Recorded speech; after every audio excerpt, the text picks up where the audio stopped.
Welcome back to Wall Street Confidential.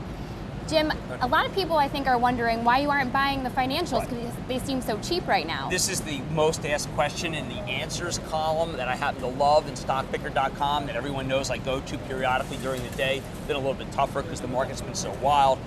These are cheap on previous earnings, on the past. They also seem cheap on the earnings estimates in the future. Here's the issue. You can't go by earnings estimates in the future because what we're seeing is a radical revaluation of a lot of the businesses that have made these companies great.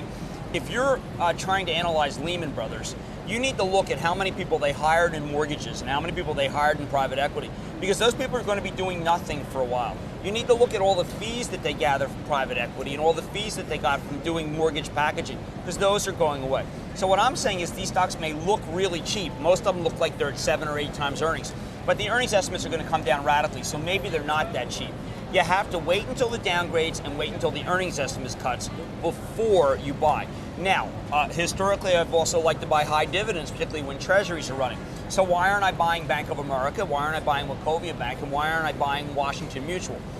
Well, in the 1980s, I did a lot of work and sold a lot of paper for a bank of a company called Bank of New England. Okay, this was one of the largest banks in New England. It happened to be where I banked when I was at school. It was considered to be a blue chip.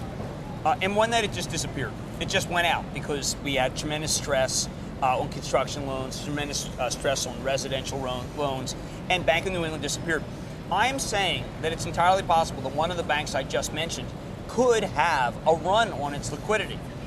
When I look at the balance sheet of Washington Mutual and I see the dividend grow, I did a piece yesterday about all the stocks that had too high dividends, and every one of them cratered by the end of the day. It was a great opportunity to short, buy puts, or be out. What I'm saying is that I can no longer trust Washington Mutual. There's an interesting twist. Sarbanes-Oxley said that you cannot distort what you're doing right now with your earnings. If your earnings are really good, you have to show them. If your earnings are really bad, you have to show them.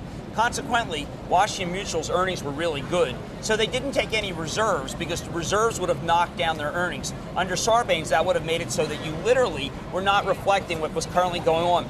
Well, it turns out they didn't reserve enough. That's why I think Washington Mutual may be an incredibly dangerous stock despite the high yield. Okay, so wait and do your homework. Yeah. Wall Street Confidential, Brittany Umar, Jim Cramer.